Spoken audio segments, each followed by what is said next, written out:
Hello बच्चों, पिछली कक्षा में हमने पाठ 1 समाप्त किया था। आज हमारा पाठ है पाठ 2 वर्ण विचार। आइए बच्चों, इसको विस्तार पूर्वक पढ़ते हैं। पाठ 2 वर्ण विचार। देखते हैं वर्ण। देखिए, पढ़िए, समझिए।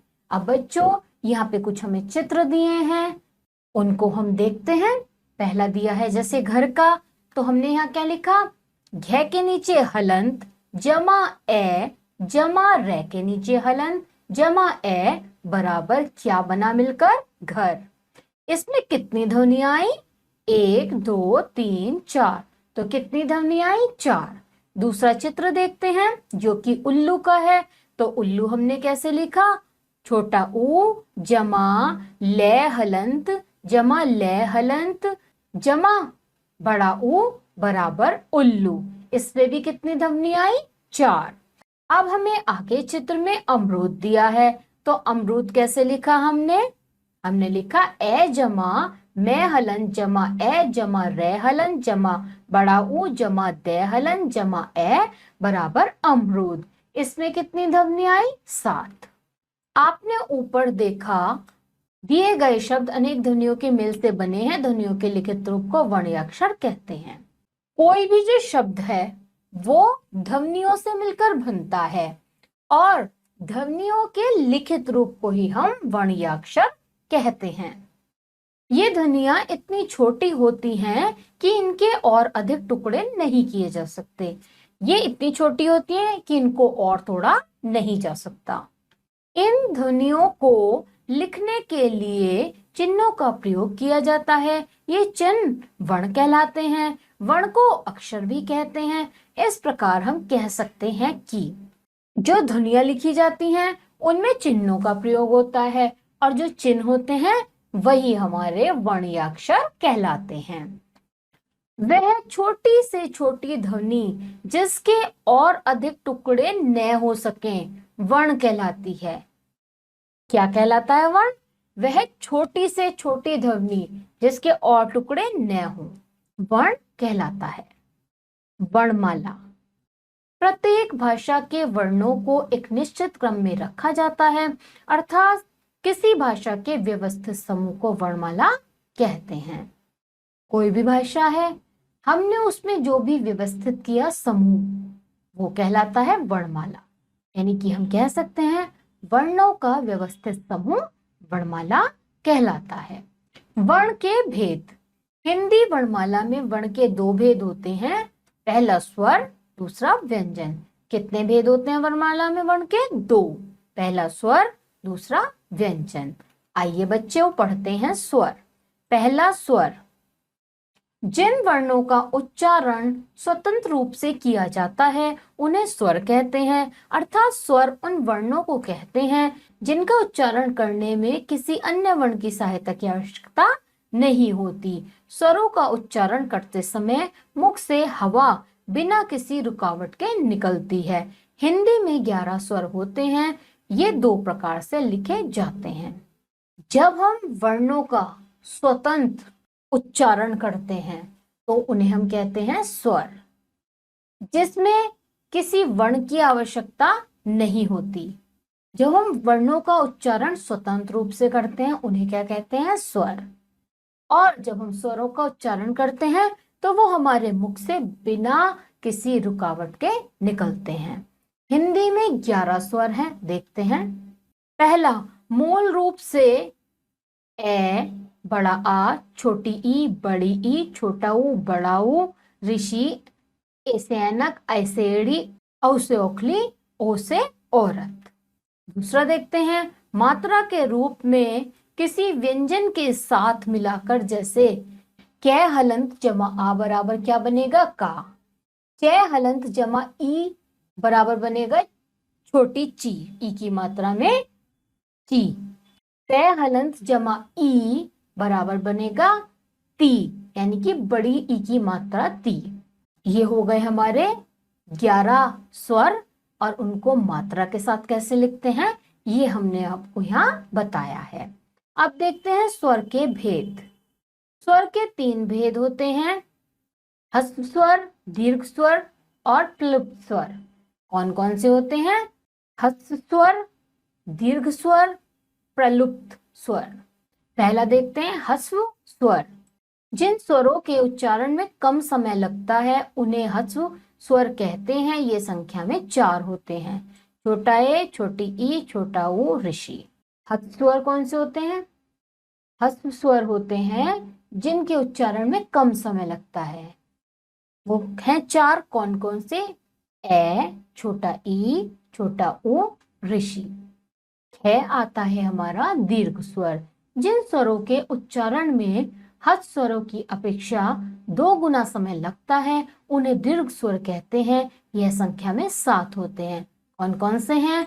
आ, बड़ी ई, बड़ा ऊ, एक ऐनक, ए से एड़ी, औ से ओखली, ओ से औरत। दीर्घ स्वर कौन सा होता है?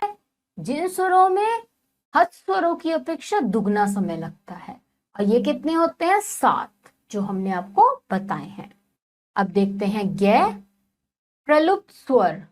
प्रलुप्त स्वर कौन सा होता है? जिन स्वरों के उच्चारण में ह्रस्व स्वरों की अपेक्षा तिगुना समय लगता है उन्हें प्रलुप्त स्वर कहते हैं। जैसे ओम, इसका उच्चारण प्राय पुकारने में किया जाता है। प्रलुप्त स्वर कौन से हुए? जिसमें ह्रस्व स्वरों की अपेक्षा तिगुना समय लगता है, वो होते हैं प्रलुप्त स्वर। दूसरा आता है व्यंजन। जिन वर्णों का उच्चारण करने में स्वरों की सहायता ली जाती है उन्हें व्यंजन कहते हैं। व्यंजनों का उच्चारण करते समय वायु रुकावट के साथ मुख से बाहर निकलती है और उनके स्पष्ट उच्चारण में स्वरों की सहायता लेनी पड़ती है। हिंदी वर्णमाला में 33 व्यंजन तथा 2 अतिरिक्त व्यंजन, जो कि 33 जमा 2 मिलकर हो गए 35, जिन्हें 7 वर्गों में बांटा गया है। ये इस प्रकार हैं। अब व्यंजन क्या होते हैं? जिनके उच्चारण में वर्णों की सहायता ली जाती है। अब व्यंजन कौन से होते हैं? जिनके उच्चारण में स्वरों की सहायता ली जाती है, उन्हें कहते हैं व्यंजन। और ये रुकावट के साथ हमारे मुख से बाहर निकलते हैं। हिंदी वर्णमाला में 33 व्यंजन हैं और 2 अतिरिक्त व्यंजन, तो हमारे कुल हो गए 35 और इन्हें 7 वर्गों में बांटा गया है। देखते हैं कै वर्ग कौन सा है? जिसमें आता है कै, खे, गे, घे, ड़े। कै वर्ग। कै वर्ग कौन सा है? चे, छे, जे, झे, रे। टे वर्ग कौन सा है? टे, ठे, णे, णे, णे। टे वर्ग। ते वर्ग कौन सा है? ते, थे, दे, धे, ने। पे वर्ग। पे, फे, बे, भे, में। अंत स्थ कौन सा है? ये, रे, ले, वे। और उष्म से है। ये 7 वर्गों में बांटा गया है। ये वर्ग हमने आपको यहाँ बताए हैं। आप इन्हें बहुत ही अच्छे से पढ़ेंगे और याद करेंगे। अब यहाँ पे हमें कुछ बिंदु दिए हैं जिनसे हमारा ज्ञान बढ़ेगा। क्या है? क्या आप जानते हैं जब स्वर रहित व्यंजन लिखना हो तो उसके नीचे हलचिन्ह यानी कि हलंत का प्रयोग होता है। जैसे कै के नीचे हलंत, खे के नीचे हलंत, गे के नीचे हलंत, घे के नीचे हलंत आदि। हिंदी के व्यंजन वर्णों में ए वर्ण स्वर पहले से ही जुड़ा रहता है। जैसे कै हलंत जमा ए बराबर कै। डे तथा ढे को विकसित या अतिरिक्त व्यंजन कहते हैं क्योंकि ये क्रमशः डे तथा ढे के विकसित रूप हैं। अब बच्चों, यहाँ पे आपको ज्ञानवर्धक कुछ बिंदु दिए हैं। आप इन बिंदुओं को बहुत ही अच्छे से याद करेंगे और इन्हें लिखकर भी देखेंगे। अब देखते हैं व्यंजन के भेद। व्यंजनों को 3 भागों में बांटा गया है। पहला स्पर्श व्यंजन, दूसरा अंतस्थ व्यंजन और तीसरा ऊष्म व्यंजन। तो पहला देखते हैं स्पर्श व्यंजन। जिन व्यंजनों का उच्चारण करते समय जीभ मुख के किसी न किसी भाग को स्पर्श करती है उन्हें स्पर्श व्यंजन कहते हैं। कै से मैं तक के सभी 25 व्यंजन स्पर्श व्यंजन कहलाते हैं। जब हमारी जीभ मुख के किसी भी भाग से स्पर्श होए तो वहां पे कौन सा व्यंजन होता है? स्पर्श व्यंजन। स्पर्श व्यंजन कै से मैं तक होते हैं जिनकी कितनी संख्या है 25। दूसरा देखते हैं अंत्यस्थ व्यंजन। इन व्यंजनों के उच्चारण में जीवा मुख के किसी विशेष भाग को पूरा स्पर्श करती है। ये रे ले वे अंत्यस्थ व्यंजन हैं। अंत्यस्थ व्यंजन में मुख में जीभ किसी एक विशेष भाग से जरूर स्पर्श होती है, ठीक है, वो होता है अंत्यस्थ व्यंजन। तीसरा आता है ऊष्म व्यंजन। इन व्यंजनों का उच्चारण करते समय प्राणवायु मुख में रगड़ उत्पन्न करती हुई बाहर आती है, जिससे गर्मी पैदा होती है। से है ऊष्म व्यंजन है। जब व्यंजनों का उच्चारण करते समय हमारी प्राणवायु मुख से रगड़ उत्पन्न करती हो और बाहर आती हो, जिससे गर्मी पैदा हो जाती है, तो वहां पे हमारा होता है ऊष्म व्यंजन। अब इसके बाद देखते हैं आता है संयुक्त व्यंजन। जो वर्ण भिन्न भिन्न व्यंजनों के मेल से बनते हैं और अपना वास्तविक रूप खोकर एक नया रूप धारण करते हैं, वे संयुक्त व्यंजन कहलाते हैं। हिंदी वर्णमाला में 4 संयुक्त व्यंजन हैं। जैसे अब क्या है, जो व्यंजन बहुत से वर्णों के भिन्न भिन्न मेल से बनते हैं और अपना जो वास्तविक रूप है वो खोकर नया रूप बदल लेते हैं, वो कहलाते हैं संयुक्त व्यंजन। और हिंदी वर्णमाला में 4 संयुक्त व्यंजन हैं। देखते हैं कौन कौन से। ये हैं कै हलन जमा शय बराबर शय, जिससे बनेगा कक्षा और क्षत्रिय। त्रै हलन जमा रै बराबर त्रय, पत्र मित्र। जय हलन जमा रै बराबर ज्ञ, ज्ञान और विज्ञान बनेगा। शय हलन जमा रै बराबर शय, श्री या श्रमिक बनेगा। तो ये 4 हैं हमारे संयुक्त व्यंजन। इसके बाद आता है द्वित्व व्यंजन। 2 समान या एक जैसे व्यंजनों से मिलकर बने व्यंजनों को द्वित्व व्यंजन कहते हैं। जैसे या तो 2 समान से बनेंगे या 2 एक जैसे से बनेंगे व्यंजन, वो कहलाएंगे द्वित्व व्यंजन। तो द्वित्व व्यंजन देखते हैं। तय हलंत जमा तय बराबर तय में आधा रै, आधा तय पूरा तय, दोनों तरीके से लिख सकते हैं। इससे क्या बनेगा, पत्ता और कुत्ता। न हलन जमा न बराबर आधा न और पूरा न, इससे बनेगा गन्ना पन्ना। ले हलंत जमा ले बराबर आधा ले और पूरा ले, बिल्ली बिल्ली। तय हलंत जमा टे बराबर टे के नीचे आधा टे और टे हलन टे, इससे बनेगा मिट्टी और गिट्टी। कै हलंत जमा कै बराबर आधा कै और पूरा कै, मक्का और चक्का। डे हलन जमा डे बराबर डे के नीचे डे या डे हलन डे, इससे बनेगा लड्डू या अंडा। अब इसके बाद आती है हमारी मात्राएं। तो देखते हैं बच्चों मात्राएं। जब किसी स्वर को किसी व्यंजन के साथ मिलाया जाता है तो उसका स्वरूप बदल जाता है। इस बदले हुए रूप को मात्रा कहते हैं। ए स्वर की कोई मात्रा नहीं होती। इसके अतिरिक्त सभी स्वरों की मात्राएं होती हैं, जो निम्न प्रकार हैं। जब किसी स्वर को किसी व्यंजन के साथ मिलाया जाता है तो उसका रूप बदल जाता है, और ये बदला ये रूप क्या कहलाता है, हमारा मात्रा। एक ऐसा स्वर है जिसमें कोई मात्रा नहीं होती। देखते हैं यहाँ पे स्वर, मात्रा, स्वर सहित व्यंजन और उनके उदाहरण। यहाँ पे हमें कुछ दिए हैं स्वर, मात्रा, स्वर सहित व्यंजन और उदाहरण। ए कोई मात्रा नहीं। कै हलंत जमा ए बराबर कै, उदाहरण कमल। आ की मात्रा। कै हलन जमा आ बराबर का, काम। छोटी ई की मात्रा। कै हलंत जमा छोटी ई बराबर छोटी की, यानी कि किसान। बड़ी की मात्रा। चे हलंत जमा बड़ी ई बराबर ची, चील इसका उदाहरण है। ऐसे ही छोटा ऊ की मात्रा। गे हलंत जमा ऊ बराबर गु, गुलाब। बड़ा ऊ बड़े ऊ की मात्रा।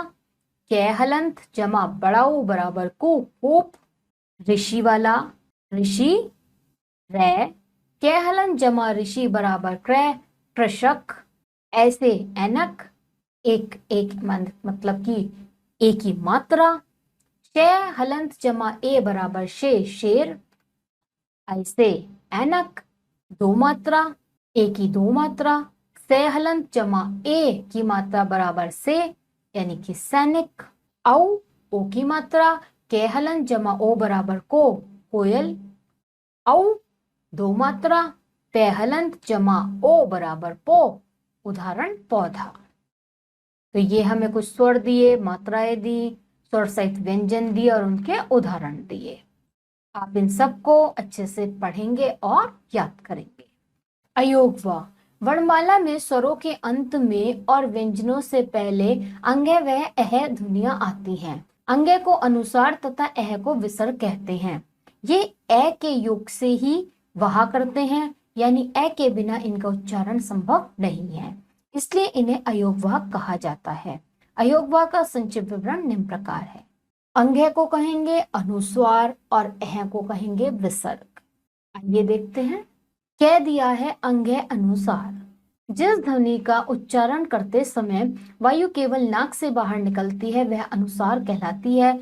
इसका चिन्ह ऊपर बिंदी है। इसका प्रयोग वर्णमाला के 5 वर्गों के पंचम यानी अंतिम वर्ण के स्थान पर होता है, जैसे कंघा, कै, ड़े हलंत, बिंदी, घा। मंजन में जय, उरजय ने, घंटा बिंदी हट गई न लग गया, बंदर में बिंदी हट गई आधा न लग गया, खंबा में बिंदी हट गई आधा में लग गया आदि। अंग्य अनुसार कौन से हुए?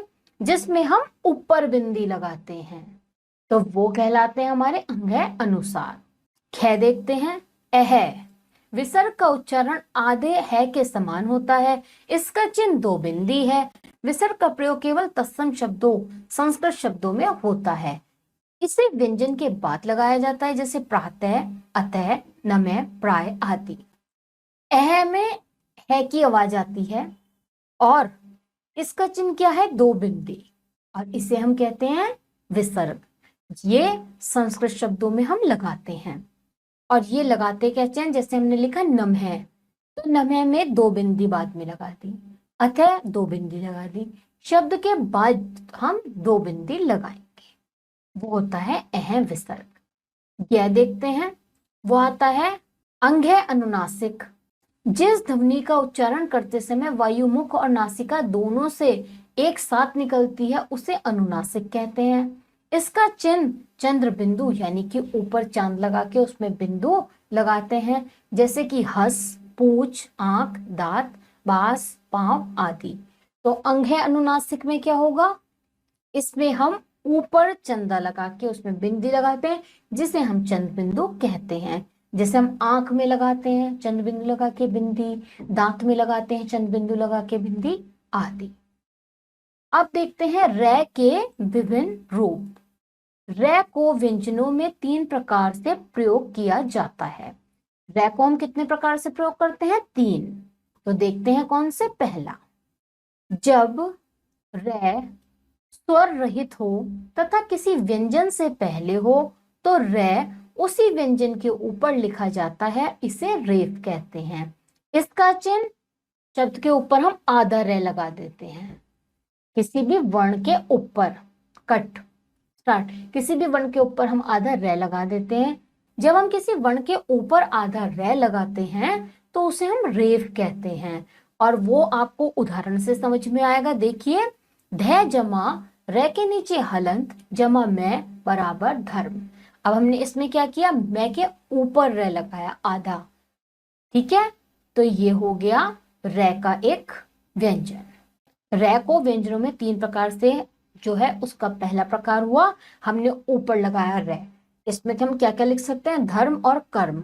ऐसी दूसरा उदाहरण देखते हैं। च जमा रै हलंत जमा मैं बराबर चर्म और मर्म। इसमें भी मैं में ऊपर हमने रै लगाया। अब दूसरा देखते हैं कैसे होता है रै का प्रयोग। दूसरे में रै का प्रयोग कैसे? जब स्वर सहित रै किसी अन्य स्वर रहित व्यंजन के साथ उच्चारित होता है तो यह उसी के पैरों में लगता है, इसे पदेन कहते हैं। इसके चिन्ह हलंत या जो हम ऐसे करके बनाते हैं छोटा पाई कहते हैं। जैसे आप इसे भी उदाहरण से भली प्रकार समझेंगे, जैसे कि भय हलंत जमा रै जमा मैं बराबर भ्रम। तो हमने भय में क्या लगाया, नीचे रै, ऐसी हमने खड़ी लाइन खींची।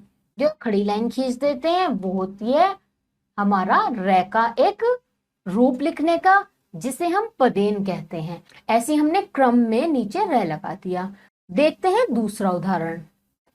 पै हलन जमा रे जमा का जमा शय बराबर प्र बराबर प्रकाश या प्रथम। अब हमने पै में खड़ी लाइन खींच दी नीचे, तो ये क्या हो गया, हमने रै लगा दिया, इसको कहते हैं पदेन। अब तीसरा देखते हैं प्रयोग रै का। स्वर रहित टे व डे के साथ रै का प्रयोग इस प्रकार, जो नीचे हम ऐसा चिन्ह बना देते हैं, नीचे उल्टा जो हम अंग्रेजी वाला वी लिखते हैं, ऐसा उल्टे नीचे वी। इसे भी आप उदाहरण से भली प्रकार समझेंगे। और इसे भी हम क्या कहते हैं, पदेन। जैसे टे हलन जमा रे जमा क्या बराबर ट्रक, तो हमने टे के नीचे उल्टा वी जो हम अंग्रेजी में बनाते हैं वो हमने आपको बताया कि ऐसे लगाते हैं। इससे ट्राम भी बन सकता है, ट्रेन भी। आगे का उदाहरण, डेहलन जमा रे जमा मैं बराबर ड्रम ड्रामा और ड्राइवर। ये हो गए रह के 3 प्रकार। अब इसके बाद आता है हमारा वर्ण विच्छेद। आइए पढ़ते हैं वर्ण विच्छेद। विच्छेद का अर्थ है अलग करना। किसी शब्द के वर्णों को अलग अलग करना वर्ण विच्छेद कहलाता है। जैसे अभी बताएंगे, विच्छेद का अर्थ क्या है, अलग करना। जब हम शब्दों के वर्णों को अलग अलग करते हैं तो वह कहलाता है वर्ण विच्छेद। आइए उदाहरण से समझते हैं। जैसे कि हमने लिखा मूली, तो इसे हमने इसका विच्छेद किया, यानी कि इसे तोड़ के हमने कैसे लिखा, मैं हलंत जमा ऊ बड़ा जमा ले हलंत जमा बड़ी ई, तो ये क्या बना, मूली। दूसरा उदाहरण दिया है रोहन का, रे हलंत जमा औ जमा है हलंत जमा ए जमा ने हलंत जमा ए, इससे मिलकर बना रोहन। किसान कैसे लिखा, के हलंत जमा छोटी ई जमा से हलंत जमा आ जमा ने हलंत जमा ए, इससे मिलकर बना किसान। अब है आगे का त्योहार, वो हमने कैसे लिखा, तय हलंत जमा ये हलंत जमा ओ जमा है हलंत जमा आ जमा रे हलंत जमा ए। ये हुए हमारे वर्ण विच्छेद। अब इसके बाद हमें कुछ ज्ञानवर्धक बिंदु दिए हैं जिन्हें आप अच्छे से पढ़ेंगे और याद करेंगे। हम बताते हैं वो कौन कौन से हैं। डे और ढे वर्ण क्रमशः डे और ढे के विकसित रूप हैं। इनके उच्चारण व प्रयोग में बहुत अंतर है। जैसे डाकिया, खिड़की, ढोलक, पढ़ाई, डमरू, मकड़ी, ढेर, बुढ़िया। ज और फे अन्य भाषाओं के वर्ण हैं, लेकिन अब इन्हें हिंदी वर्णमाला में भी सम्मिलित कर लिया गया है। इन्हें आगत वर्ण भी कहते हैं। तीसरा बिंदु क्या दिया है, जय और फे के स्थान पर इनका प्रयोग करने से इनका उच्चारण तथा अर्थ दोनों बदल जाते हैं। जैसे जरा बुढ़ापा है और जरा थोड़ा सा है। फन सांप का फन है और फन हुनर या कला है। ये हमें कुछ ज्ञानवर्धक यहाँ पे बिंदु दिए हैं। आप इन बिंदुओं को बहुत अच्छे से याद करेंगे और अपने ज्ञान को बढ़ाएंगे। अब इसके बाद आता है हमारा हमने सीखा। तो देखते हैं बच्चों हमने इस पाठ में क्या क्या सीखा। वह छोटी से छोटी ध्वनि जिसके और टुकड़े न हो सके वर्ण कहलाती है। वर्णों के व्यवस्थित समूह को वर्णमाला कहते हैं। स्वर के 3 भेद हैं, ह्रस्व, दीर्घ और पैलुत। व्यंजन को 3 भागों में बांटा गया है, स्पर्श, अंत्यस्थ और ऊष्म। 2 समान या एक समान जैसे व्यंजनों से मिलकर बने व्यंजनों को द्वित व्यंजन कहते हैं। ये हमने इस पाठ में सीखा है। अब इस पाठ के आधार पर आता है हमारा अभ्यास कार्य। उसमें हम देखते हैं, अब बताइए अब बताइए में हमारा बहुविकल्पीय प्रश्न दिए हैं। बहुविकल्पीय प्रश्न में एक प्रश्न होता है, उसके 4 उत्तर होते हैं। एक उत्तर जो सही है वो हम आपको बताएंगे। तो देखते हैं पहला, भाषा की सबसे छोटी इकाई को कहते हैं वर्ण, वर्णमाला, व्याकरण या शब्द। तो क्या कहते हैं? वर्ण। दूसरा देखते हैं, दो भिन्न व्यंजनों के मेल से बने व्यंजन कहलाते हैं स्वर, संयुक्त व्यंजन, अयोगवा, द्वित्व। तो क्या कहलाते हैं? संयुक्त व्यंजन। तीसरा प्रश्न देखते हैं बच्चों, जिन वर्णों का उच्चारण करने में किसी अन्य वर्ण की सहायता की आवश्यकता नहीं होती वे कहलाते हैं विकसित व्यंजन, अनुस्वार, स्वर, व्यंजन। तो इसका उत्तर क्या है? इसका उत्तर है स्वर। चौथा देखते हैं, जब एक ही व्यंजन 2 बार मिल जाता है तब उसे कहते हैं स्पर्श व्यंजन, द्वित्व व्यंजन, अंतःस्थ व्यंजन, ऊष्म व्यंजन। तो उसे क्या कहते हैं हम? द्वित्व व्यंजन। यहाँ पे हमारा कै प्रश्न समाप्त होता है। आता है हमारा ख प्रश्न। तो बच्चों देखते हैं ख प्रश्न क्या है। उचित शब्द लिखकर रिक्त स्थानों की पूर्ति कीजिए।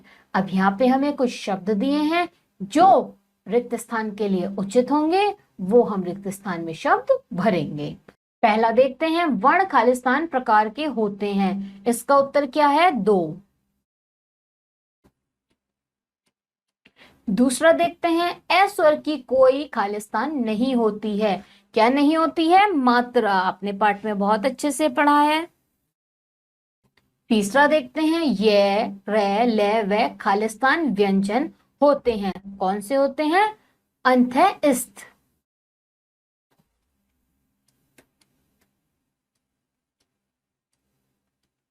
अंतःस्थ। चौथा देखते हैं, जिन स्वरों के उच्चारण में कम समय लगता है उन्हें खालिस्तान स्वर कहते हैं। तो उन्हें क्या कहते हैं? हस्व।